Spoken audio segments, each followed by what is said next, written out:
Hello students, let's start with the final account of insurance company. ये chapter आपके लिए काफ़ी नया है। आप ये देखा जाए तो इस सेमेस्टर ही आपके लिए काफ़ी नया है, क्योंकि इसमें जो चैप्टर्स है मोस्टली बहुत ही अलग वे से है। थोड़ा एक रूटीन जो अकाउंटिंग जैसा हम करते हैं उस तरीके से तो बिल्कुल नहीं है, थोड़ा सा। बट कुछ चीज़ें आसान भी है। रीजन बीइंग, यदि आप बैंकिंग कंपनी पढ़ रहे हो तो it is format based, and insurance company भी समाव एक फिक्स फॉर्मेट है, उस हिसाब से रहता है। बट यस, अपने बैंकिंग के कुछ टेक्निकल थिंग्स है जो एक्स्ट्रा हो जाते हैं, और इंश्योरेंस कंपनी के भी। तो ओवरऑल ये चैप्टर बच्चों को डिफ़िकल्ट लगता है, बिकॉज इसमें जैसा हम इससे पहले वाले सेमेस्टर्स तक हम जिस हिसाब से देखते हैं चैप्टर्स, वैसा थोड़ा सा हट के रहता है। स्टिल आपके सिलेबस में आपको पढ़ना तो है ही। तो इंश्योरेंस कंपनी की वर्किंग आपको पता है।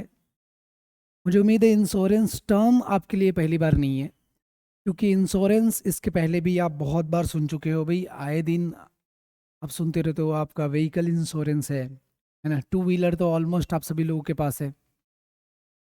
तो two wheeler, four wheelers, and life insurance, the one of the most important insurance. Another important insurance जो आपने सुना होगा वो है हेल्थ इंश्योरेंस, है क्या? नहीं है? सुने? मेडिक्लेम के लिए आप हेल्थ इंश्योरेंस निकालते हो, ताकि आपके हेल्थ को कुछ भी हुआ तो आपके जो इलाज में खर्चा लगे वो पैसा आपको इंश्योरेंस कंपनी देती है। तो कुल मिला के इंश्योरेंस आपके लिए नया नहीं है ना। तो ये एग्जाम ओरिएंटेड है भाई। मेरे नोट्स का नाम ही है exam cracker. Yes, you will easily crack the exam after studying this notes. And those who are watching the first time, I am C S Saurabh Jha, and मैं आपके लिए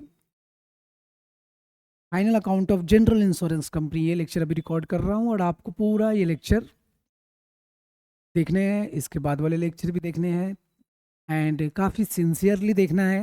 बहुत ज़्यादा फास्ट फॉरवर्ड करके नहीं देखना, बिकॉज ये चैप्टर में थोड़ी अलग बातें हैं जो आपको जब तक उसको पढ़ोगे नहीं, जब तक उसको सीरियसली स्टडी करेंगे नहीं, आपको एग्ज़ाम में आसान नहीं रहेगा। तो चलिए हम ये शुरू करते हैं। तो मैं आपको बताता हूँ कि जब अभी हम अब बैंकिंग कंपनी के काफ़ी बच्चे यूट्यूब पे वीडियोस देख रहे हैं, तो बहुत सारे क्वेरीज आ रही है रिलेटिंग टू सर नोट्स नहीं मिला, एंड किसी किसी क्वेश्चन में डाउट भी था, तो I tried to reply in the comment section itself. But ठीक है, वो तो कमेंट सेक्शन में भी रिप्लाई हो सकता है, बट आप यदि उसको हमारे ऐप के चैट में भेजें तो ज़्यादा अच्छा है। तो इससे रिलेटेड, क्योंकि ये प्रोसीजरल जो चीज़ें हैं जो आपको मेरे से कैसे इंटरेक्ट करेंगे उससे रिलेटेड मैं कुछ बात आपको बता दूं। ये लेक्चर देखोगे तो आप अगेन मेरे से पूछना चालू कर दोगे, सर ये नहीं मिला, वो नहीं मिला। सो बच्चों, आपको सबसे फर्स्ट स्टेप में कॉमेट लर्निंग ऐप डाउनलोड कर लेनी है ना। कॉमेट लर्निंग ऐप जो है वो डाउनलोड करना है। आपको ध्यान रखना है, आप जब ऐप डाउनलोड कर रहे हो तो अपना नाम आप पूरा लिखिए। आपका फर्स्ट नेम एंड सरनेम दोनों उसमें आना चाहिए कम से कम। आप शॉर्ट में नाम मत लिखो, सिर्फ एक सिंगल नेम फर्स्ट नेम मत लिखिए। आप अपना नाम लिखिए, पेरेंट्स के नाम मत लिखिए उसमें ऐप डाउनलोड करते वक्त। उसके बाद आपको जो, यदि आपको कोई सेमेस्टर, पर्टिकुलर सेमेस्टर के नोट्स पढ़ना है, तो आप वहाँ जैसे ही आप ऐप डाउनलोड करेंगे, there is a chat section. तो अब वहाँ पे चैट सेक्शन में आप क्या करेंगे कि क्वेरी भेजेंगे कि sir I want this note that notes.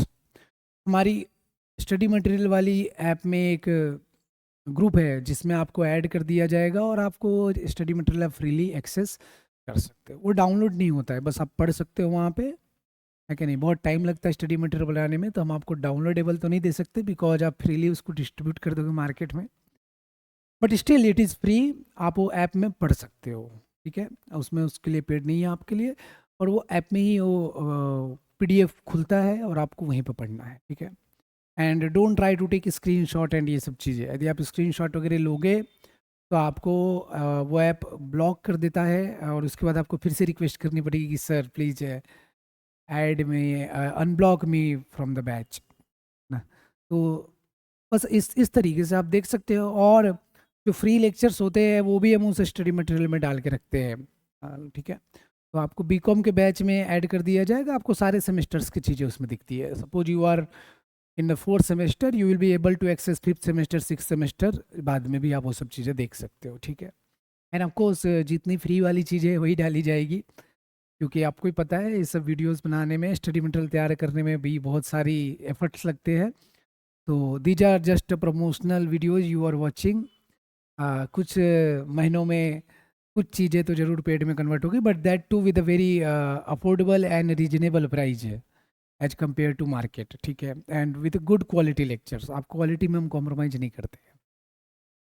तो लेक्चर आपको ऐप डाउनलोड करना है, ऐप में चैट में आपको बताना है कि कौन सा नोट्स आप देखना चाहते हो, कौन से सेमेस्टर के स्टूडेंट हो आप, आपको पर्टिकुलर उस सेमेस्टर के वो बैच में ऐड कर दिया जाएगा, आप वहाँ पे भी हर चीज़ें एक्सेस कर सकते हैं। ओके, ठीक है, तो चलिए आपको हमने नोट्स भी अभी देखिए, देखा जाए तो जब आप नोट्स की स्टडी करोगे तो आपको इंश्योरेंस कंपनी का, जैसे ये तो मैं इस नोट से पढ़ाऊँगा, और आपके लिए एक ई नोट्स का फंक्शन भी बनाया है मैंने, जिसमें आप ई नोट्स में बेसिकली क्या है सेम चीज़, बस फॉन्ट साइज बहुत बड़ा कर दिया गया है। ठीक है, जैसे आप ये नोट्स देखोगे जिससे आप पढ़ने वाले हो, इसमें फॉन्ट साइज छोटा रहेगा। जस्ट अ मिनट, इसमें छोटे फॉन्ट साइज है, इसमें देखोगे तो काफ़ी बड़े फॉन्ट साइज है।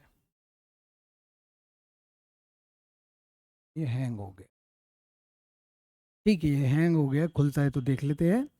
फिलहाल हम ये इसी का बस बड़ा वर्जन है, सो दैट आप मोबाइल में उसको थोड़ा देखने में आसानी हो आपको, इसलिए वैसा बनाया गया है। चलिए, अब हो गया, बहुत हो गया भाषण, अब हम आते हैं कंटेंट पे। तो भाई ये थेरी है, बहुत सारी चीज़ें इसमें, आप इंडेक्स देखेंगे तो यहाँ पे बताई गई है आपको कि इंश्योरेंस क्या होता है, इसके बारे में है।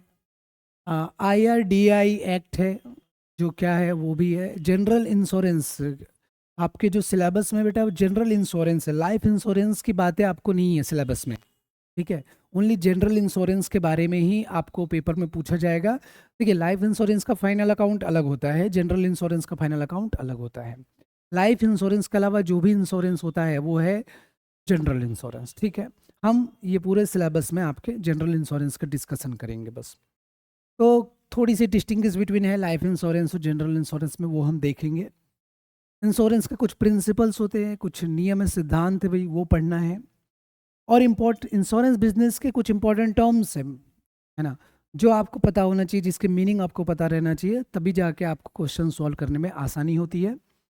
उसके बाद कुछ अकाउंट से रिलेटेड चीज़ें दिया गया है जो आपको पढ़नी होती है, सारे अकाउंट से रिलेटेड चीज़ें हैं। और ये मैं आपको ई नोट्स के बारे में बता रहा था, आप देख सकते हो यहाँ बस फॉन्ट साइज बड़ा है, सो दैट आप मोबाइल में क्या है इजीली पढ़ सकते हो। तो मैं यहाँ पे कोई भी नोट से पढ़ाऊँ, ये ई नोट्स में बस ये 3 पैराग्राफ में दिख रहा है। वही इधर जो है, एक बार वो हैंग हो रहा है तो एक बार ये हैंग हो रहा है बेटा। इधर आप देखोगे तो वो इतने समय ख़त्म हो रहा है, इधर देखोगे तो थोड़ा सा बड़ा कर दिया गया है, और एक पेज पे एक ही हेडिंग है। ठीक है, किसी किसी को ये भी लग सकता है ई नोट 70 पेजेस का, 70 पेजेस का नहीं बेटा, वो फॉन्ट इतना बड़ा है ना कि वो पेजेस है, और हर एक हेडिंग अलग अलग पेज पे चालू हो रहा है। तो आप ई नोट्स बस आपके आसान एक्सेस के लिए है, अब चाहे तो ये नोट्स भी पढ़ सकते हो। ठीक है, हमें पूरे नोट्स ऐप में डाल देंगे, आप पूरा वहाँ से पढ़ सकते हैं, इसके लिए कोई चार्जेस आपको अभी पे नहीं करना है। हाँ, आपको यदि प्रिंटेड नोट्स होना तो आपको चार्जेस पे करना पड़ेगा, हम आपको यहाँ से प्रिंट निकलवा के भेज देंगे। ठीक है, वो सब चीज़ें आपको पूछना पड़ेगा हमसे, हम करवा देंगे। चलिए, कुछ चीज़ें जो पहले हम डिस्कस करते हैं, final account of general insurance company.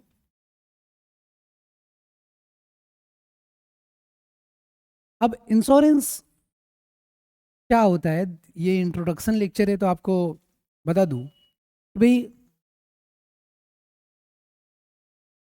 Insurance का जो बेसिक काम करने का तरीका है इंश्योरेंस कंपनी का। इंश्योरेंस क्यों जरूरी है भाई, दुनिया भर के रिस्क है, लाइफ का रिस्क है, सामान का रिस्क है, प्रॉपर्टी का रिस्क है। तो हम चाहते हैं कि आने वाले फ्यूचर में यदि कोई भी नुकसान उस चीज़ को होता है तो मेरे जेब से पूरा पैसा नहीं लगे, क्योंकि मेरे पास उतना पैसा रहेगा नहीं, तो मुझे कोई दूसरी दूसरा पर्सन हो जो मुझे उतना पैसा उस टाइम दे सके, वो नुकसान की भरपाई कर सके, तो उसके लिए इंश्योरेंस करवाया जाता है। लाइफ की नुकसान हो गई तो लाइफ इंश्योरेंस है, और दूसरी चीज़ों की नुकसान हो गई तो जनरल इंश्योरेंस है। अब जनरल इंश्योरेंस के कई प्रकार रहेंगे, हम देखेंगे। इंश्योरेंस में बेसिकली वर्क कैसा होता है तो वो आप देख लो भाई। एक पर्सन है, कोई भी पर्सन हो सकता है, ये बिजनेस भी हो सकता है, वो किसके पास अप्रोच कर रहा है? इंश्योरेंस कंपनी के पास। और ये अप्रोच डायरेक्ट नहीं करते हैं हम नॉर्मली, हम बीच में किसके थ्रू अप्रोच करते हैं? एजेंट के थ्रू। इंश्योरेंस एजेंट के थ्रू हम वहाँ अप्रोच करते हैं। ठीक है, ये आपको आइडिया होगा। इसमें हो क्या रहा है, हमें जो भी चीज़ की चाहिए वो पॉलिसी हमें दी जाती है, हमें सब कुछ इन्फॉर्मेशन दिया जाता है, हम इंश्योरेंस पॉलिसी ले लेते हैं और हमें उसके बदले क्या देना पड़ता है बेटा? प्रीमियम। फ्री में नहीं होता है, आपको पता होना चाहिए, हम प्रीमियम पे करते हैं, राइट? तो प्रीमियम बेसिकली आप देखोगे तो इंश्योरेंस कंपनी प्रीमियम ले रही है और आपको इंश्योरेंस की सर्विस दे रही है, इंश्योरेंस की सर्विस दे रही है।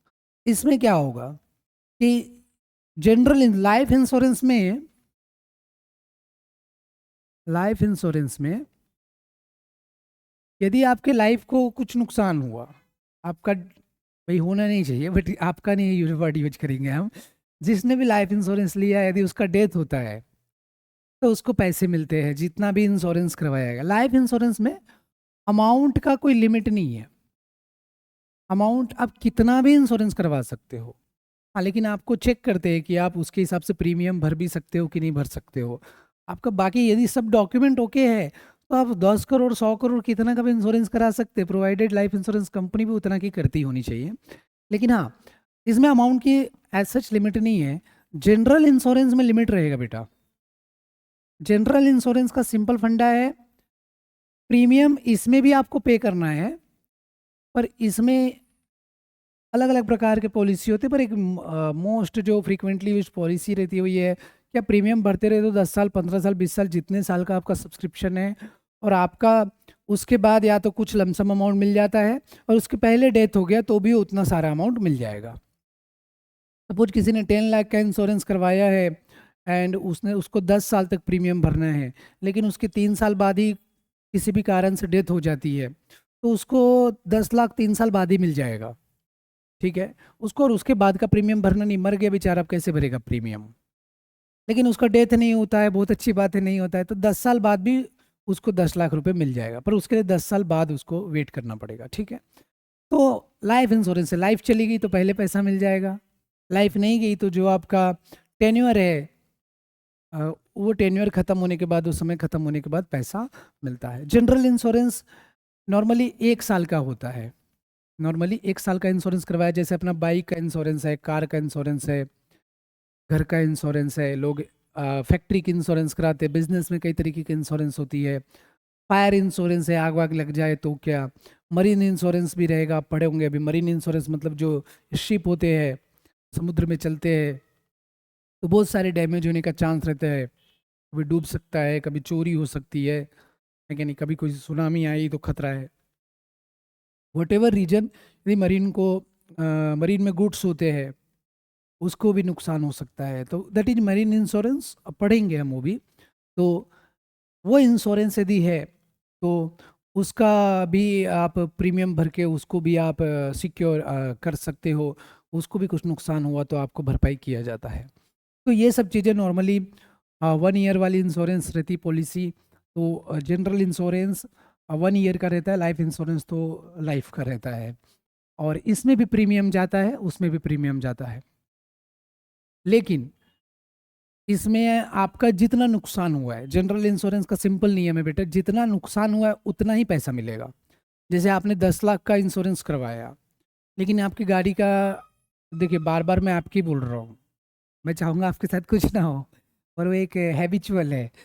तो यदि किसी की गाड़ी का एक्सीडेंट हो जाता है और उसकी गाड़ी का खर्चा 2 लाख आता है तो उसको सिर्फ 2 लाख रुपए मिलेगा बच्चा, ऐसा नहीं कि 10 लाख रुपए मिलेगा उसको।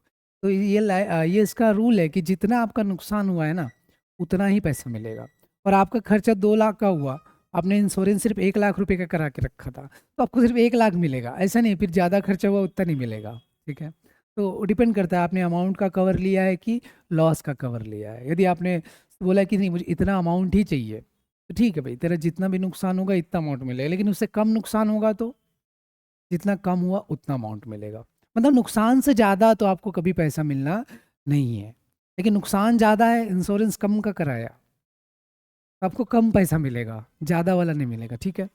तो ये सब चीज़ें कुछ इंश्योरेंस के हैं, और देखो बहुत टेक्निकल टर्म्स और कंडीशन अकाउंट का पार्ट नहीं है, ये मैं जनरल इंट्रोडक्शन दे रहा हूँ सो दैट आपको क्वेश्चन थोड़ा समझने में आसानी हो, ठीक है। अब आगे बढ़ेंगे हम इसमें, तो ध्यान दो इसमें, जो इंश्योरेंस लेता है उसको हम इंश्योर्ड बोलते हैं, क्या बोलते हैं, इंश्योर्ड। और जो इंश्योरेंस हमारा कर रहा है उसको हम बोलते हैं इंश्योरर। नॉर्मली ये कौन रहेगा, इंश्योरेंस कंपनी रहेगी, कंपनी हमको इंश्योरेंस दे रही है तो इंश्योरर है, और जो पर्सन है जो इंश्योरेंस करवाता है उसको बोलेंगे इंश्योर्ड, मतलब उसको इंश्योर्ड किया गया है, ठीक है।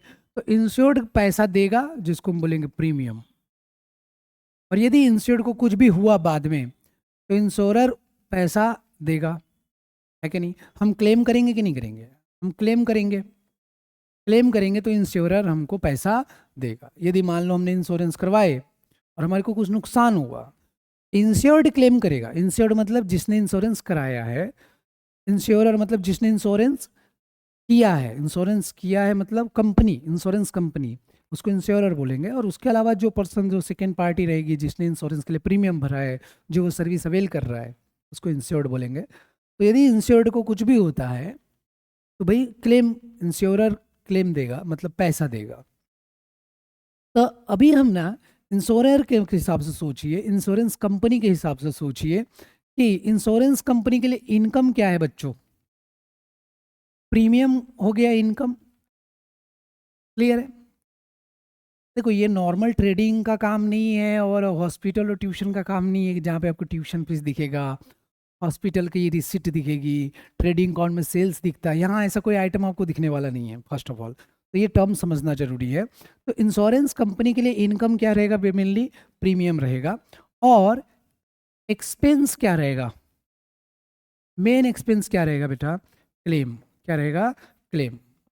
बस बाकी सब इंसिडेंटल है, बाकी सब बिजनेस का एक, जैसे दूसरे बिजनेस में भी दूसरे इनकम होते हैं, वैसे इंश्योरेंस में भी दूसरे एक्सपेंस और दूसरे इनकम होते हैं, पर मेन जो इनकम है वो प्रीमियम है, क्योंकि इंश्योरेंस का शुरुआती का प्रीमियम भरना पड़ेगा, प्रीमियम भरना पड़ेगा। और क्लेम मेन एक्सपेंस है, क्योंकि यदि सामने वाले ने इंश्योरेंस लिया है और किसी को कोई प्रॉब्लम हुआ तो इंश्योरेंस कंपनी को पैसा देना होता, तो दैट इज क्लेम, क्लियर है यहाँ तक। तो सबसे मेन जो आपको ये चैप्टर में जो दो शेड्यूल बनाने होते हैं, एक है प्रीमियम अर्न कितना किया, प्रीमियम अर्न का शेड्यूल, और क्लेम इनकर्ड कितना हुआ उसकी शेड्यूल। मतलब जो क्वेश्चन पर्सपेक्टिव के हिसाब से क्वेश्चन आएगा, कैलकुलेट प्रीमियम अर्न और कैलकुलेट प्रीमियम क्लेम इनकर्ड, ये 4 मार्क के लिए आएगा, 8 मार्क के लिए क्वेश्चन नहीं आएगा। तो उम्मीद है ये समझ में आ रहा है। अब उसके अलावा कोई भी बाकी अकाउंट में ना हर चीज़ हमेशा सिंपल रहता है। कोई भी बिजनेस इन्वेस्टमेंट करती है तो इन्वेस्टमेंट के ऊपर इंटरेस्ट की इनकम हो सकती है, डिविडेंड की इनकम हो सकती है, लेकिन हम इन्वेस्टमेंट बेचते हैं तो प्रॉफिट कमा सकते हैं, लॉस हो सकता है।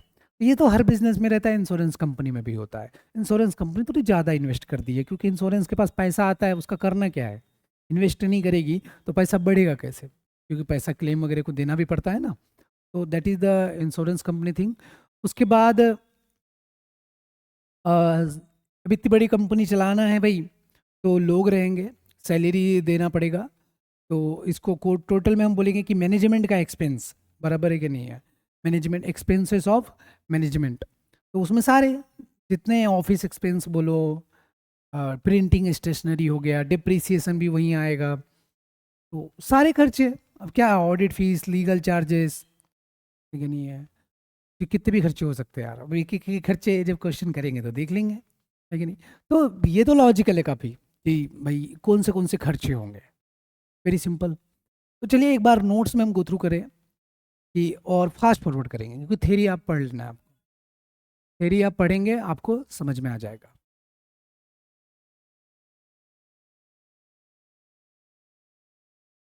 आगे बढ़ेंगे हम, नोट्स देखते हैं, और चलो मैं अपने नोट्स पढ़ा देता हूँ तुमको। अब इंश्योरेंस कंपनी के भाई पहला पैराग्राफ पढ़ लो, क्योंकि ये डेफिनेशन है। Insurance company is a contract in which one party, namely the insurance company called insurer, insurance company कौन है? इंश्योरर है। Undertakes to indemnify specified losses suffered by the other party called insured. Indemnify का मतलब होता है जितना loss हुआ उतने की भरपाई करके देंगे, ठीक है। इंडेमनीफाई करने का मतलब ही वही होता है कि जितना लॉस हुआ बस उतने की भरपाई करके दे सकते हैं, उससे ज़्यादा नहीं। भाई इंश्योरेंस, इंश्योरर अंडरटेक मतलब वो मानता है, वो कहता है कि भाई हम आपके लॉसेस, जितना आप लॉस सफ़र करोगे उतना पैसा हम आपको देंगे और स्पेशल कंसिडरेशन, लेकिन इसके बदले आपको प्रीमियम देना पड़ेगा। सर हमको कोई नुकसान नहीं हुआ तो प्रीमियम तो गया, हाँ तो प्रीमियम गया, नुकसान होने भी नहीं चाहिए। The primary purpose of insurance is to provide financial security and peace of mind. भाई ठीक है ना, हम मेरे को कुछ नुकसान हो गया तो मैं एक शांति से रहूँ कि नहीं भैया भरपाई हो जाएगी, बस पीस ऑफ माइंड है और फाइनेंशियल सिक्योरिटी मिलती है। इससे फाइनेंशियल प्लानिंग किया जा सकता है। भाई बड़े बड़े बिजनेस में अचानक से जब नुकसान होता है तो बंद हो जाती है बिजनेसेस, तो उसके जगह यदि इंश्योरेंस करवाया है तो that is a good planning, और प्लानिंग से आप बिजनेस को सर्वाइव कर सकते हो और आप लोग रहेंगे। बेटा IRDAI act, insurance regulatory development authority of India. देखो बीकॉम में ना आप लोगों को एक बात बता दो, बीकॉम में आप इंश्योरेंस इंश्योरेंस के ऊपर किताब पढ़नी है, आपको इंश्योरेंस सब्जेक्ट है आपकी किताब में, और उसमें आप ये चैप्टर का इस्तेमाल कर सकते हो आप वहाँ पे, और उससे आप इंश्योरेंस फील्ड की बहुत अच्छा समझ ले सकते हो वो किताब अच्छे से पढ़ के। और आप जब आप एमकॉम करते हो तो आप इंश्योरेंस कंपनी का जो चीज़ें हैं उसमें आप मास्टरी हासिल कर सकते हो। और फ्यूचर में आप यदि बताते हो इंटरव्यू में कि सर मैंने एमकॉम में इंश्योरेंस कंपनी की पढ़ाई करी हुई है और आपका अकाउंट इंश्योरेंस कंपनी का अच्छा है, और आपको ओवरऑल बाद में जो भी इंश्योरेंस कंपनी के जॉब के रिलेटेड जो चीज़ें लगती है यदि आप वो करते हो तो then you can easily get a job in insurance company. Of course आपके पास बाकी काबिलियत होनी चाहिए जो वहाँ रिक्वायर्ड है, लेकिन थेरोटिकली एकेडमिकली आप ये सब चीज़ों के ऊपर फोकस कर सकते हो जिससे आपको जॉब में हेल्प होंगे। तो इंश्योरेंस कंपनी की पढ़ाई इस तरीके से करनी है कि भाई ये इंश्योरेंस रेगुलेटरी डेवलपमेंट, और मतलब इंश्योरेंस सेक्टर को रेगुलेट किया जाता है, इसके लिए कानून बनाया गया है जो IRDAI कानून के तहत है। और IRDAI अथॉरिटी है जो इंश्योरेंस कंपनी की को ऑपरेट करती है, रेगुलेट करती है कि भाई इंश्योरेंस कंपनी सही तरीके से काम कर रही है कि नहीं कर रही है। तो एफिशिएंटली, ट्रांसपेरेंटली और फेयरली अच्छे से, मतलब पता चला कि कोई पर्सन ने क्लेम फाइल किया लेकिन इंश्योरेंस कंपनी ने रिजेक्ट कर दिया, बोला नहीं देंगे पैसे, तो यदि ऐसा है पैसे नहीं देंगे बोल दिया तो हम किसके पास जाए, हम कहाँ केस करें, किससे हम अपना ग्रीवेंस किसको बताएं? तो भाई IRDAI को बताइए आप। तो बेटा हम लाइन बाई लाइन नहीं पढ़ेंगे, आप एक बार पढ़ना है, जहाँ डाउट आएगा पूछना है। जनरल इंश्योरेंस की बात करें तो लाइफ इंश्योरेंस को छोड़ दिया जाए तो जो भी इंश्योरेंस है वो जनरल इंश्योरेंस है, और आप इसमें बहुत तरीके के रहते हैं। मोटर व्हीकल इंश्योरेंस है, क्रेडिट इंश्योरेंस मतलब आप उधारी में किसी को कोई चीज़ देते हो तो वो सामने वाला पैसा नहीं देगा तो इंश्योरेंस कंपनी देगा, है ना। ये क्या है? Burglary insurance and workman compensation insurance, professional liability insurance, बहुत सारे इंश्योरेंस है बेटा। मेन जो आपके सिलेबस में है आपको 3 पार्ट में डिवाइड करना है इंश्योरेंस को। A1 इज फायर इंश्योरेंस, आग लगने से यदि नुकसान होती है तो। मरीन इंश्योरेंस, यदि समुद्र में ट्रैवलिंग के टाइम पे कोई भी नुकसान होती है तो दैट इज मरीन इंश्योरेंस। और उसके अलावा जितने भी इंश्योरेंस है सबको मिसलिनियस में डाल दिया है उन्होंने, 3 ही कैटेगरी में बांटा। एक तो आग से नुकसान हुआ, दूसरा मरीन में नुकसान हुआ, तीसरा मिसलिनियस। मिसलिनियस में भी बहुत सारे, मोटर व्हीकल हो गया, फिडेलिटी इंश्योरेंस है, क्रेडिट इंश्योरेंस है, बर्गलरी इंश्योरेंस हो गया, लॉस ऑफ प्रॉफिट इंश्योरेंस है, workman compensation insurance, professional liability insurance, सबके बारे में यहाँ डिटेल लिखी गई है कि कौन से इंश्योरेंस में क्या होता है, ठीक है। मैंने इसलिए बताया, आप जो थेरी जो है आपका इंश्योरेंस सब्जेक्ट दिया है तो उसमें ये सब चीज़ें आप काफ़ी डिटेल में स्टडी करेंगे।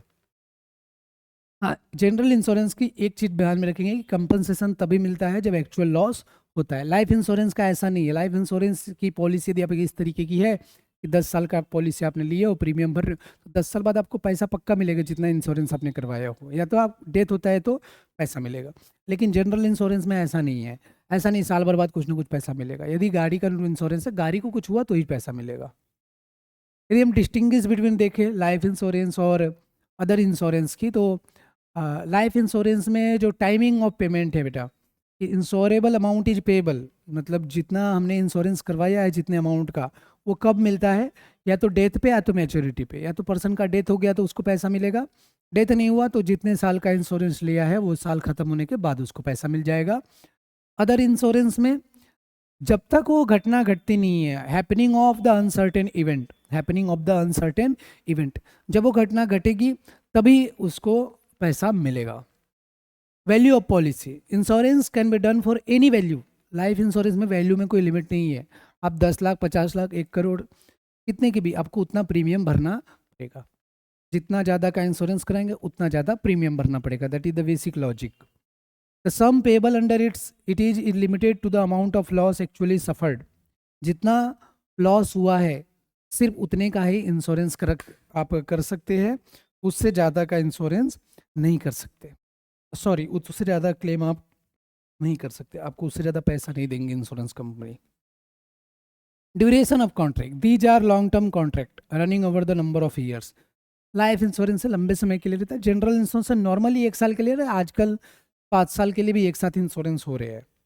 Assurance, life insurance is also known by other term assurance. Life insurance को अश्योरेंस भी बोला जाता है क्योंकि इसमें 100% श्योर रहता है कि उतना पैसा मिलेगा ही। Just a minute,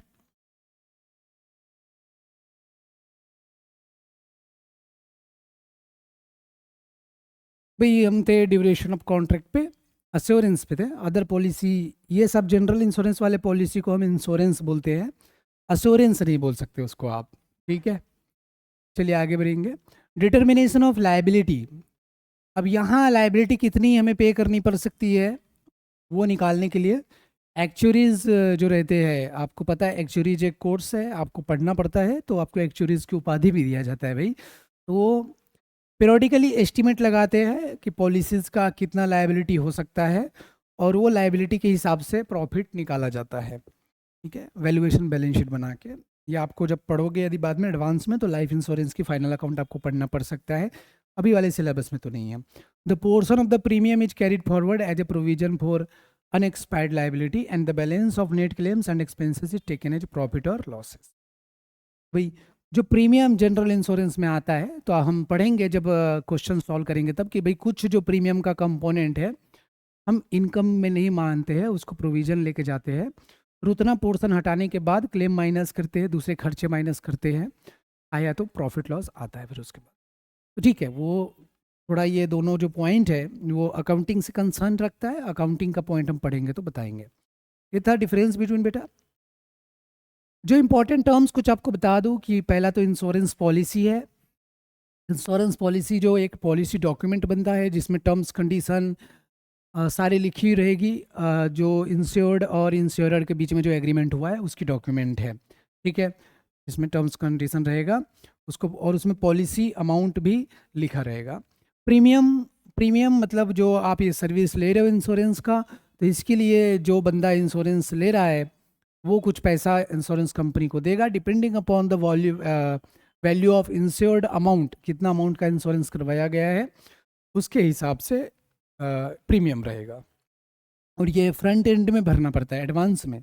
normally premium कभी ऐसा नहीं रहता है, आपने कभी सुना नहीं होगा इंश्योरेंस कर दो 1 साल बाद दूंगा पैसा, ऐसा नहीं, नॉर्मली तो नहीं रहता है, किसी किसी एक्सेप्शनल केसेस में हो सकते हैं। क्लेम्स, क्लेम्स आपको पता है कि भाई यदि कुछ नुकसान हुआ जनरल इंश्योरेंस के केस में, एक्सीडेंट हुआ, फायर हो गया, पैसे डूब गए, और यदि वो इंश्योरेंस करवाया गया है तो उस केसेस में क्या रहेगा बेटा कि क्लेम अकाउंट क्या हो जाएगा, डेबिट, एक्सपेंस है, और पैसा जाए तो बैंक अकाउंट क्रेडिट हो जाएगा, ठीक है। अब ये कुछ टर्म्स यहाँ लिखा है, claim intimated and accepted but not paid account. चलो इसके बारे में थोड़ा सा बता दूँ कि जो बेसिक है ना इंश्योरेंस कंपनी का, वो इतना ऐसा नहीं कि आप को नुकसान हुआ इंश्योरेंस कंपनी के पास पहुंचे तुरंत पैसा मिल जाएगा। पहले क्या करता है, इंश्योर्ड जो रहता है वो इंश्योरेंस कंपनी में क्या करता है, क्लेम फाइल करता है, एजेंट के थ्रू, बोला खुद ही कर सकता, डॉक्यूमेंट्स वगैरह बनाता है कि भाई मेरा ये नुकसान हुआ है, यहाँ यहाँ एक्सीडेंट हुआ, सारी चीज़ें लिखेगा डिटेल्स, और क्लेम करेगा कि इतना खर्चा हुआ, इतना पैसा आप दीजिए। फिर ये इसको बोलते क्लेम इंटीमेटेड, क्या बोलते हैं, इंटीमेटेड। इंटीमेट किया हमने इंश्योरेंस कंपनी को तो क्लेम इंटीमेटेड हो गया। अब इसके ऊपर इंश्योरेंस कंपनी का सर्वेयर रहते, नॉर्मली सर्वेयर, वो सर्वे करता है, वो एसेस करता है कि हाँ वाकई इतना नुकसान हुआ है क्या, सही है क्या सब चीज़ें डिटेल्स, तो वो पता लगाता, अभी भी इंटीमेटेड ही है।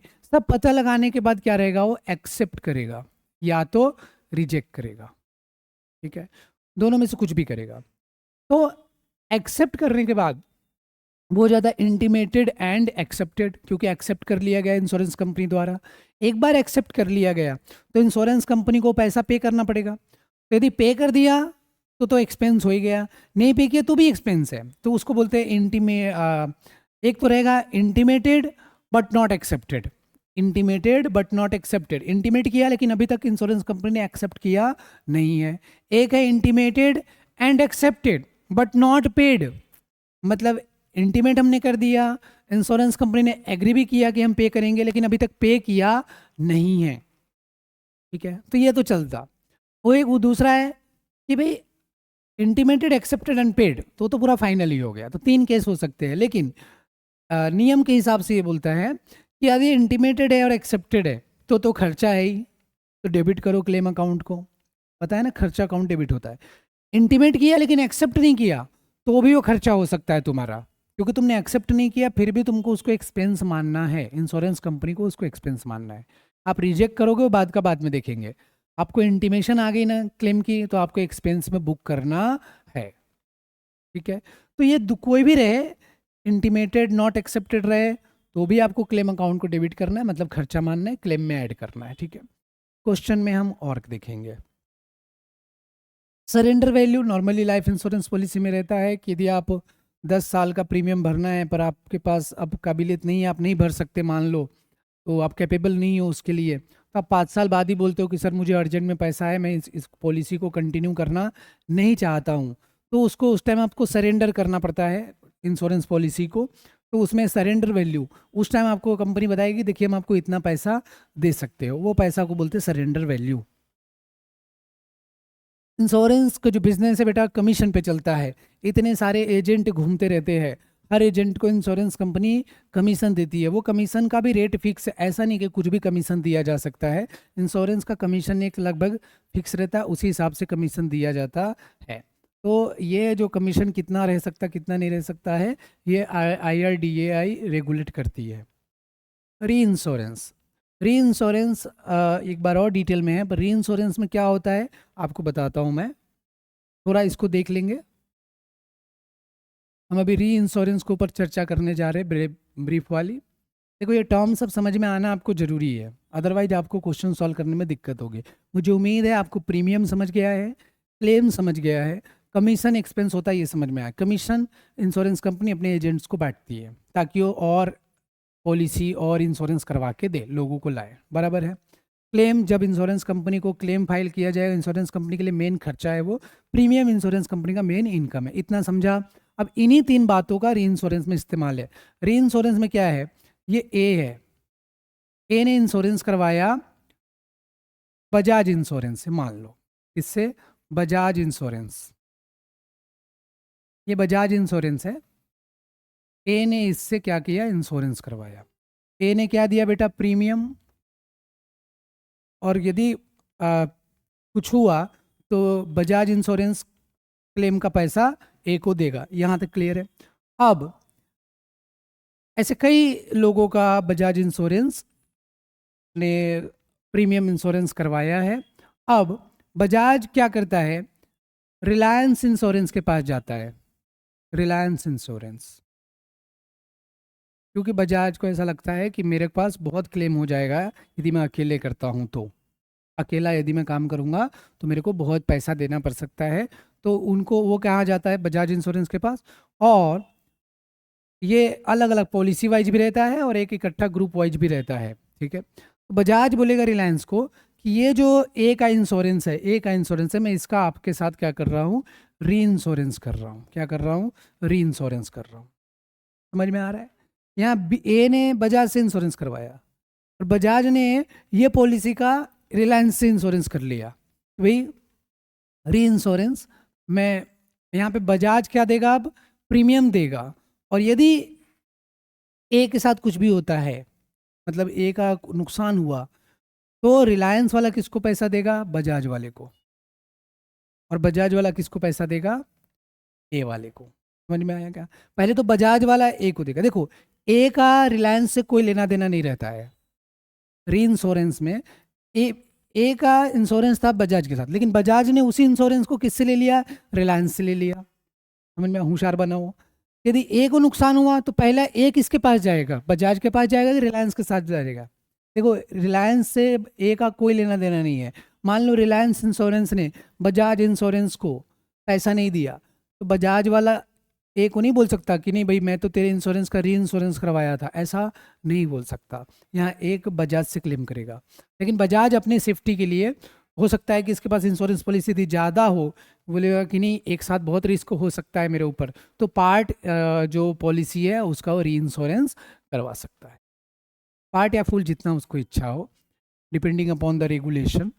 तो रिलायंस जो है बजाज को देगा पैसे, और बजाज ए को देगा। बजाज ए को तो देगा ही, फिर वो रिलायंस से पैसा वो ले लेगा।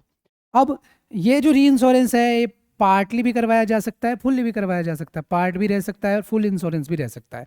ये तो डिपेंड करता है इन दोनों के बीच में क्या एग्रीमेंट है। अब जैसे मान लो ये 10 लाख का इंश्योरेंस है, कितने का है? 10 लाख का। ए ने बजाज से 10 लाख का, लेकिन बजाज ने रिलायंस से 5 लाख का ही किया। समझ में? 50% करवाया, तो चलता रही इंश्योरेंस में ऐसा।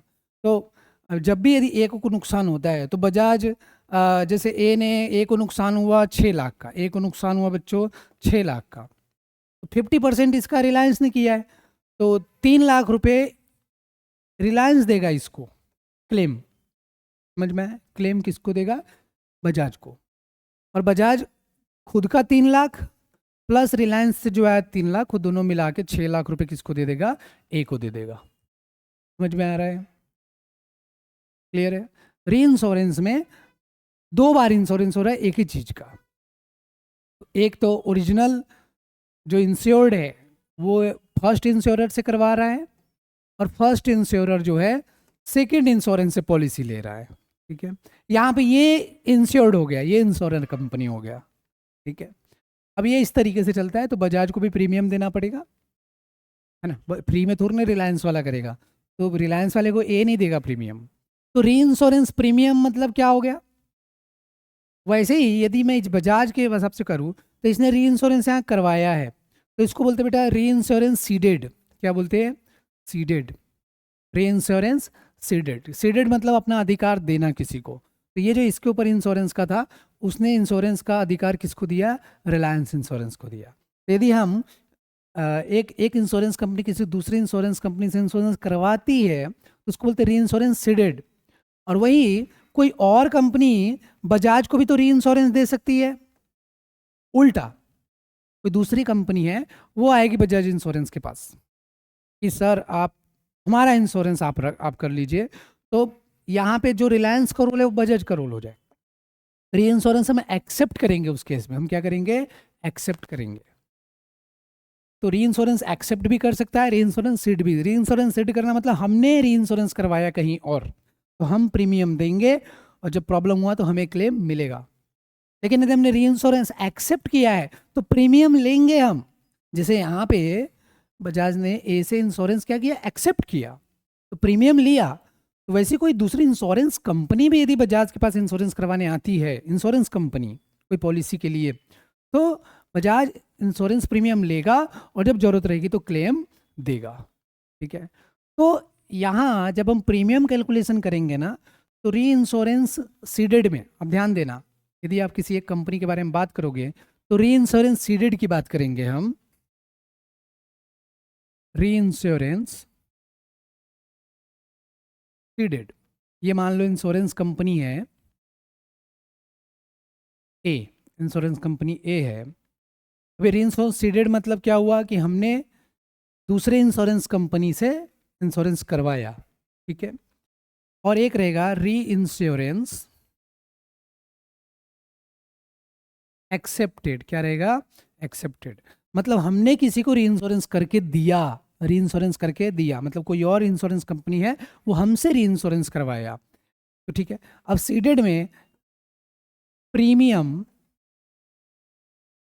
और एक रहेगा क्लेम और एक रहेगा बेटा कमीशन। ये आप टेबल भी बना सकते हो, इस नोट्स में नहीं है। हम इंश्योरेंस जिसका फाइनल अकाउंट बना रहे हैं उसके हिसाब से सोचेंगे। यदि हमने री इंश्योरेंस सीड किया है, मतलब हमने किसी से इंश्योरेंस करवाया है, तो हम प्रीमियम पे करेंगे। हम प्रीमियम क्या करेंगे? पे करेंगे। प्रीमियम हम पे करेंगे, मतलब क्लेम हमको क्या होगा बेटा? रिसीव होगा। क्लेम क्या होगा? रिसीव होगा। मतलब हमने प्रीमियम दिया, प्रीमियम दिया ना हमने, मतलब हमने इंश्योरेंस करवाया। री इंश्योरेंस सीडेड मतलब इंश्योरेंस कराया हमने किसी और कंपनी से, तो प्रीमियम पे करेंगे, क्लेम रिसीव होगा। अब ध्यान देना, कभी भी जब एजेंट कंपनी के पास इंश्योरेंस लाता है तो एजेंट कमीशन मांगता है। तो वैसे ही यदि बजाज ए कंपनी ने या फिर बजाज ने रिलायंस को बोला कि तू इंश्योरेंस कर दे, तो बजाज ने इंश्योरेंस लेकर काम लेके गया। इंश्योरेंस का काम किसने लाया? बजाज ने। किसके लिए लाया? तो बजाज रिलायंस से कमीशन मांगेगी। हाँ, कमीशन मांगेगी। तो जब हमने री इंश्योरेंस किसी और को देते हैं कि भाई तू इसका री इंश्योरेंस कर दे दूसरे कंपनी को, तो हमें कमीशन मिलता है। हम पे काय को करेंगे? हम ही तो उसको काम दिए ना। हमने यदि उसको काम ला के दिए, हम किसी और कंपनी को इंश्योरेंस बोलते करके दे, तो हमने उसको काम ला के दिया ना, तो हम उसको प्रीमियम देंगे लेकिन कमीशन उससे लेंगे, और जब क्लेम होगा तो क्लेम कर लेंगे। एक्सेप्ट यदि हमने किया है तो हमें प्रीमियम रिसीव हो गया। भाई किसी ने बोला, दूसरे कंपनी ने, कि सर आप इतना इंश्योरेंस कर लीजिए हमारा, लाओ प्रीमियम।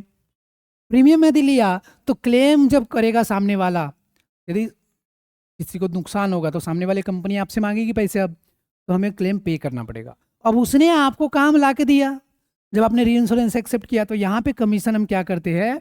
पे करते हैं। कमीशन क्या करते हैं? पे करते हैं। ये बहुत इंपॉर्टेंट टेबल है, बना लो पेपर के टाइम। बहुत अभी जब क्वेश्चन सॉल्व करेंगे तो यू माइट बी कंफ्यूज्ड। सबसे इंपॉर्टेंट आपको ये सीडेड का मतलब समझ में आना चाहिए। एक्सेप्टेड तो समझ में आ जाता है, सीडेड में कंफ्यूज रहते हो आप, तो ये ध्यान में रखना है। कि मैं फिर से बताता हूँ, ए भी इंश्योरेंस कंपनी है, ध्यान दो, ए इंश्योरेंस कंपनी है, बी भी क्या है? इंश्योरेंस कंपनी है, और ये बंदा है X Y Z. X Y Z, इसने ए के साथ इंश्योरेंस करवाया, ए को प्रीमियम देगा, और ए ने इसी पॉलिसी का या तो पूरा अमाउंट या तो पार्ट अमाउंट बी से इंश्योरेंस करवा लिया। ये दोनों इंश्योरेंस कंपनी रहेगी, ये इंश्योरेंस कंपनी आपस में कर रहे हैं। तो ए ने यदि बी से कराया तो ए ने सीड किया और बी ने एक्सेप्ट किया। समझ रहे हो? ई ने इंश्योरेंस को सीड किया, बी ने एक्सेप्ट किया एक्स वाई जेड की पॉलिसी के लिए। वही एक दूसरा है, एक सी इंश्योरेंस कंपनी है। सी इंश्योरेंस कंपनी है, उसको मान लो ये पी क्यू आर कोई कस्टमर है, उस कोई मतलब क्लाइंट है बोलेंगे, उसने इसके पास इंश्योरेंस करवाया, और सी ने बोला ए को, सी ने बोला ए को कि आप उसका पार्ट इंश्योरेंस या फुल इंश्योरेंस कर दो। तो यहाँ सी सीड कर रहा है। सी ने इंश्योरेंस का काम किसको दिया? ए ने। ए ने यहाँ क्या किया? एक्सेप्ट किया। समझ रहे हो? हम ए के हिसाब से सोच रहे हैं, हम अकाउंटिंग किसका करने वाले हैं? ए का। ए का एक तो ये डायरेक्ट बिजनेस आया उसको, एक तो जिसमें हम री इंश्योरेंस करवाएंगे ही नहीं, हम ही पूरा देख रहे हैं, उसको हम डायरेक्ट बिजनेस बोलते कभी भी। समझ में आया? एक है जो री इंश्योरेंस से काम आया हमारे पास, री इंश्योरेंस का हमने एक्सेप्ट किया। हाँ भाई, मैं इंश्योरेंस कंपनी को इंश्योरेंस दे रहा हूँ।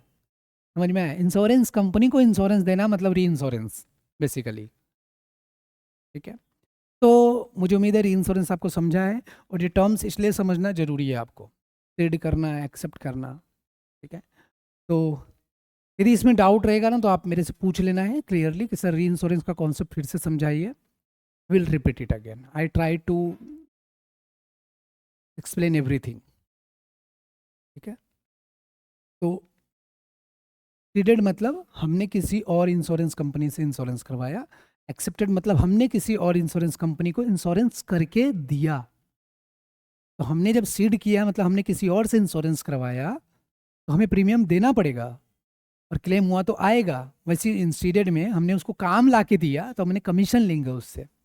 वही जब एक्सेप्टेड रहेगा तो उसने हमें काम ला के दिया तो हम कमीशन देंगे, प्रीमियम भी देना पड़ेगा, है ना?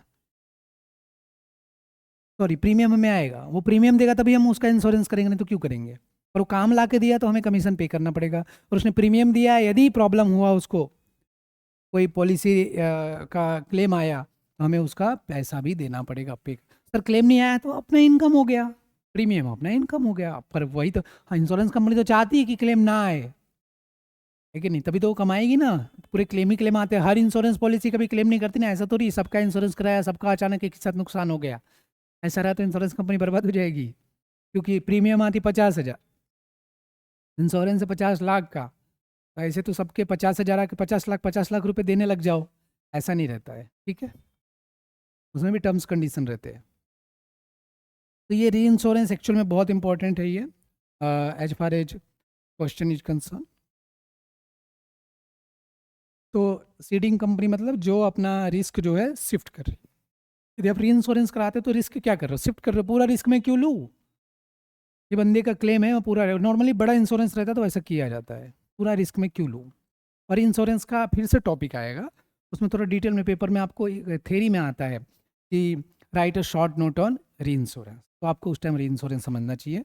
हम री इंश्योरेंस का ये कमीशन वगैरह सब बताया मैं आपको, पढ़ सकते हैं आप इसको।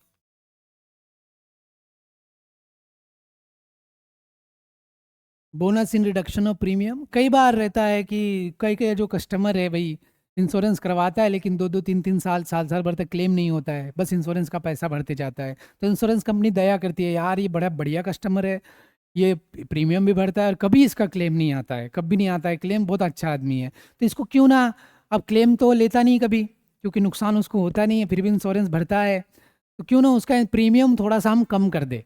इंश्योरेंस कंपनी सोचते हैं कि क्यों ना इसका प्रीमियम हम थोड़ा सा कम कर दे, तो बोनस देता है, हमारा प्रीमियम को कम कर देता है। जैसे हमारी गाड़ी की इंश्योरेंस 25,000 है तो बोलेगा कि एक काम करिए आपका हम 23,000 में भर देंगे, 22,000 ही भरिए, हम आपको बोनस दे रहे सर, आप 3 साल से हमारे पास करवा रहे हैं ना, ये करवा रहे हो ना इंश्योरेंस, तो आपको हम 2,000 का 10% 20% जो भी रहता होगा उतने का हम आपको बोनस दे रहे हैं। तो बोनस से क्या होता है, प्रीमियम की वैल्यू, जैसे bonus in reduction of premium, ये अकाउंट डेबिट हो जाता है, प्रीमियम अकाउंट क्रेडिट हो जाता है। Basically bonus in reduction of premium account खर्चा है, प्रीमियम इनकम है। अब 25,000 प्रीमियम तो 25,000 ही बुक होगी, 22,000 रुपया आएगा और 3,000 डिस्काउंट से दिया हमने, 3,000 क्या किया, बोनस दे दिया उसको, ऐसा हो। तो बोनस डेबिट देखो, प्रीमियम पैसा आता है तो cash account debit premium account credit 25,000, cash account debit premium account credit 25,000, लेकिन 25 आएगा क्या, नहीं, कैश डेबिट 22,000 होगा, प्रीमियम क्रेडिट 3,000 होगा, सॉरी 22,000 होगा, तो 3,000 से शॉर्टफॉल हो गया, तो 3,000 से प्रीमियम को तो क्रेडिट करना ही पड़ेगा, क्योंकि प्रीमियम तो 25,000 ही रहेगा भाई, तो डेबिट किसको करूँ, पैसा तो आया नहीं, तो क्यों कम आया, तो bonus in reduction of premium वो अकाउंट डेबिट हो जाएगा। तो ये बेसिकली एक्सपेंस रहता है। कैटेस्ट्रॉफिक लॉस, ये कुछ नहीं पता है, बस फ्यूचर में ऐसी कोई भी लॉस हो सकता है, बहुत ही भारी बैंकरप्सी, सामने वाला बर्बाद हो गया कोई, उसके कारण बहुत बड़ा नुकसान हो गया हमारा, है कि नहीं है, तो कुछ भी हो सकता है। तो इंश्योरर का यदि बहुत बड़ा कुछ नुकसान हो गया तो काफ़ी अनबियरेबल लॉस रहेगा, वो कैटेस्ट्रॉफिक लॉस के लिए प्रोविज़न किया जाता है, उसका कोई ये फिक्स नहीं है किस तरीके का नुकसान होगा, बस बड़ा नुकसान होगा इंश्योरेंस कंपनी को, तो उसके लिए कैटेस्ट्रॉफिक लॉस का प्रोविज़न किया जाता है। री इंश्योरेंस मैंने बताया फिर से आ गया है ये, अभी इसमें जैसे ये फैकल्टेटिव री इंश्योरेंस देखोगे ना, फैकल्टेटिव री इंश्योरेंस, तो इसमें हर ट्रांजैक्शन का निगोशिएशन होता है स्पेशली, मतलब जैसे ए का इंश्योरेंस पॉलिसी का अलग से डिस्कशन होगा, बी का इंश्योरेंस पॉलिसी का अलग से, सी का अलग से, आपस में इंश्योरेंस कंपनी बात करेंगी। वही ट्रीटी री इंश्योरेंस में क्या रहता है कि सीडिंग कंपनी और री इंश्योरर में क्या होता है, एक वॉल्यूम, मतलब एक ग्रुप ऑफ ट्रांजेक्शन बोलो, एरिया हो गया, या फिर ये पर्टिकुलर बिजनेस का री इंश्योरेंस, मतलब री इंश्योरेंस जैसे बहुत सारे री इंश्योरेंस है ना, व्हीकल है, मरीन है, फायर है, कोई एक सेगमेंट का भी आप री इंश्योरेंस में जा सकते हो कि नहीं, ये सेगमेंट का पूरा हम री इंश्योरेंस में रहेंगे आपस में हम दोनों, ठीक है। दो इंश्योरेंस कंपनी बात कर रही है कि मैं इतना सारा री इंश्योरर बोले तो जो दूसरी इंश्योरेंस कंपनी है जो री इंश्योरेंस दे रही है ना? तो इसमें सारे टर्म्स लिखे, एक बार इसको भी आपको पढ़ना है, इसके पैराग्राफ में जहाँ पे भी डाउट आता है आप पूछेंगे लाइन बाय लाइन, हम अभी ये वाले लेक्चर में नहीं जाने वाले। दिन कमीशन हो गया। इंश्योरेंस का प्रिंसिपल क्या है, प्रिंसिपल ऑफ इंडेमनिटी है, जितना नुकसान हुआ उतना ही भरपाई करके दिया जाता है। इंश्योरेबल इंटरेस्ट होना चाहिए, किसी और का लाइफ इंश्योरेंस आप नहीं कराए, ए है आपका दोस्त है बी, बी से आपका कोई लेना देना नहीं है, आप सीधा बोलोगे बी का लाइफ इंश्योरेंस कर दो, ऐसा नहीं चलता। बी कौन लगता है आपका, बी आपका कोई रिलेटिव है, मतलब उसमें आपका कुछ खास इंटरेस्ट होना चाहिए कि आपके लिए वो वैल्यूएबल होना चाहिए, ठीक है। जैसे गोल्ड है, आपका गोल्ड वैल्यूएबल है, आप उसका इंश्योरेंस कराओ कि कहीं उसको कोई चोरी वोरी हो जाए, तो समथिंग कोई इंटरेस्ट होना चाहिए उसमें। आप किसी स्ट्रेंजर का इंश्योरेंस नहीं करा सकते कि उसको कुछ हुआ तो मेरे को फायदा होना चाहिए, नहीं, आपका इंटरेस्ट उसमें नहीं है। आपका डॉटर है, सन है, वाइफ है, हस्बैंड है, क्या है, फादर मदर, कुछ तो आपको रिलेशन बताओ उसका, है ना। इंश्योरेबल इंटरेस्ट होना चाहिए, ठीक है। नहीं वेजरिंग नहीं, ऐसा नहीं कि उसको कुछ हुआ तो मेरे को पैसा मिलना चाहिए, मैं प्रीमियम भरने के लिए रेडी हूँ, ऐसा नहीं चलता है। प्रिंसिपल ऑफ उबेरिमी फिडी, मेरे को भी भाई ये अलग अलग लोग अलग अलग पढ़ते हैं, I don't have idea of this terms, ठीक है। तो उबेरिमी फिडी, बस इसका इतना कहना है कि अटमोस्ट गुड फेथ, मतलब यदि किसी का लाइफ इंश्योरेंस है, मेडिकल इंश्योरेंस है, तो उसको बताना पड़ता है भाई कि देखो मैं पहले से, मेरे को इतनी इतनी बीमारी है, नहीं तो मेडिकल तुमने बीमारी थी पहले से और उसके बाद आपने इंश्योरेंस कंपनी को कुछ बताया नहीं, और 1 महीने बाद वो चल बसा बंदा, तो इंश्योरेंस कंपनी को तो नुकसान हो गई, उसने छुपाया कि उसको लीवर की बीमारी थी, किडनी की बीमारी थी, जो भी बीमारी थी। तो अटमोस्ट गुड फेथ, आपको सब कुछ बताना है ना। जैसे दूसरे बिजनेस रहते हैं तो उसमें कॉन्ट्रैक्ट में ऐसा रहता है कि छुपाओ, दूसरी चीजें मत बताओ, सामने वाले को स्ट्रेटेजी पता चल जाएगा। इंश्योरेंस कंपनी में उल्टा है, यहाँ आपको पूरे ट्रांसपेरेंट रहना, पूरी ईमानदारी। इंश्योरेंस कंपनी का कॉन्ट्रैक्ट ही ईमानदारी वाले है, आप हमें सब कुछ बताइए, उसके हिसाब से हम प्रीमियम डिसाइड करेंगे, और हम ये भी डिसाइड करेंगे कि आपका इंश्योरेंस करना भी है कि नहीं करना है। किसी को मतलब कैंसर है, महीना भर में निपटने वाला है, तो लाइफ इंश्योरेंस थोड़ी करेगा वो इंश्योरेंस कंपनी वाला, और करेगा भी तो पता चला महीना भर में इसको 1 करोड़ लगेगा, तो 1 करोड़ प्रीमियम मांगेगा तुमसे वो, है कि नहीं है। तो वैसा करना ही नहीं, इंश्योरेंस कंपनी करती ही नहीं है वैसा, बोलती है आप अटमोस्ट गुड फेथ का है, मतलब क्या है कि बाद में यदि आप कर नहीं सकते, यदि बाद में इंश्योरेंस कंपनी वाले को पता चला कि ये बीमारी तो आपको पहले से थी, ये तो आपने मुझे बताया ही नहीं, तो आपको क्लेम नहीं देगी वो। और क्लेम में आप जाओगे कोर्ट में लड़ने की, उसने नहीं दिया, तो बोलेगा ये क्लॉज आपको अप्लीकेबल है, आपको सब कुछ डिस्क्लोज करना चाहिए था, आपने नहीं किया, ये आपकी गलती है, इसलिए आपको क्लेम नहीं करेगा, कोर्ट आपके खिलाफ हो जाएगा। ये प्रिंसिपल्स है उसके, इंपॉर्टेंट इंपॉर्टेंट, जितना लॉस है उतना ही पैसा मिलेगा। आप किसी स्ट्रेंजर का इंश्योरेंस नहीं करवा सकते, है ना। किसी और का कार लगा हुआ है, इसका इंश्योरेंस आप कराने पड़ेगा, अरे भैया आपका इंटरेस्ट है क्या उसमें, आपके नाम पे है क्या कार हो, आपको नुकसान होगा उससे क्या, तो आपका इंश्योरेबल इंटरेस्ट होना चाहिए उसमें। अब उसके बाद यहाँ से ना अकाउंट वाली चीज़ें चालू होती है कि भाई ये इसमें लिखा है कि इंश्योरेंस कंपनी काम कैसे करती है, और कैसे कैसे कौन से चीज़ें मेंटेन होती है। तो नॉर्मली ब्रांचेस होते हैं, डिविजन्स होते हैं, हर जगह काम होती है। क्लेम के बारे में लिखा है, क्लेम पेड कैसा होता है। तो को इंश्योरेंस मतलब सिंपल होता है कि एक से ज़्यादा, देखो री इंश्योरेंस नहीं होता है, को इंश्योरेंस में शुरुआत में ही जब कस्टमर से डील किया जाता है तो एक से ज़्यादा कंपनी मिलकर डील करती है। री इंश्योरेंस में ऐसा नहीं था, री इंश्योरेंस में पहले एक कंपनी इंश्योरेंस कर देगी, फिर वो री इंश्योरेंस के लिए जाएगी। लेकिन को इंश्योरेंस यदि रिस्क बहुत बड़ा इन्वॉल्व है तो एक कंपनी इंश्योरेंस नहीं करती है, दो चार जितने इंश्योरेंस कंपनी है वो साथ में ही एक ही पॉलिसी पे काम करेगी, तो वो उसको को इंश्योरेंस बोलते हैं। ठीक है, ये उसके बारे में है चर्चा। फिर आउटस्टैंडिंग प्रीमियम का क्या है रोल, कमीशन का क्या है, मैनेजमेंट एक्सपेंस। फिर ये financial statement of general insurance company में क्या क्या था, पार्ट 1 में क्या चीज़ है, पार्ट 2 में है, पार्ट 3 है, पार्ट 4, पार्ट 5, पार्ट, फिर ये फॉर्म, ये सबसे ज़्यादा इंपॉर्टेंट है, फॉर्म BRA जो आपको बनाना होता है पेपर में, या ऐसे ही लिखना पड़ता है, फॉर्म BRA। फॉर्म BPL का है, प्रॉफिट लॉस अकाउंट का है, और फॉर्म B बैलेंस शीट। तो BRA बोले तो रेवेन्यू अकाउंट, BPL बोले तो प्रॉफिट लॉस अकाउंट, और BBS बोले तो बैलेंस शीट। तो ये आपको पेपर में लिखना होता है, मतलब ये ऐसे ही रहता है, रेवेन्यू अकाउंट पेपर में बनाने को आता है, प्रॉफिट लॉस अकाउंट बनाना पड़ता है, बैलेंस शीट बनाना, उसके साथ साथ 15 शेड्यूल है, फिक्स है 15 शेड्यूल, यहाँ ऐसा नहीं है, वो 15 शेड्यूल आपको पता होना चाहिए, ठीक है। तो एक तो ये बात हो गई।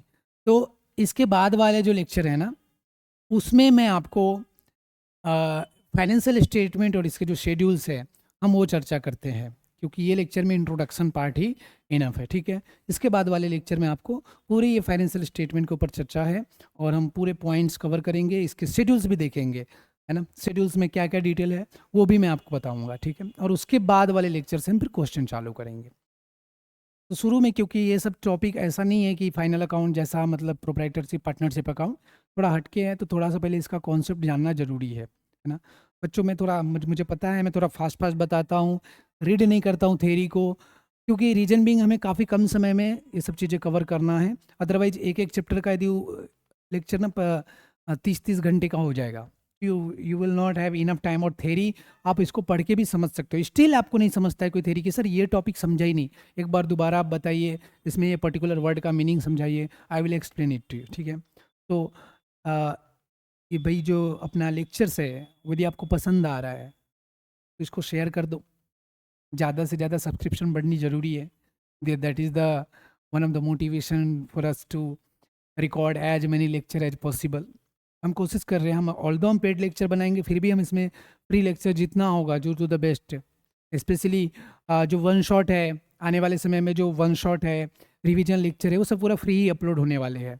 लेकिन हाँ, जो डिटेल रहेगा 20-20, 25-25, 30-30 लेक्चर्स की जो रिकॉर्डिंग होने वाली है वो मे भी पेड में जाए, और उसमें भी काफ़ी कंसेशन है, मतलब इवन बहुत कम प्राइस में वो सब चीज़ें डलने वाली है। उसके बाद भी वो जो वीडियो लेक्चर्स है उसके बाद भी हम उसका लाइव सेशन भी रखने वाले हैं। आपको बता दूं, हमारी एक अभी महल जो नागपुर महल सेंटर है वहाँ पे ये सब चीज़ें लाइव लेक्चर्स वगैरह होती है और वहाँ होने वाली है। तो आपको कोई इंक्वायरियाँ रहती है, कोई क्लास लगाने से रिलेटेड चीज़ें रहे तो आप महल सेंटर पे इंक्वायरी कर सकते हैं। इट इज़ एट झंडा चौक, तो कॉमेट लर्निंग वहाँ पे है।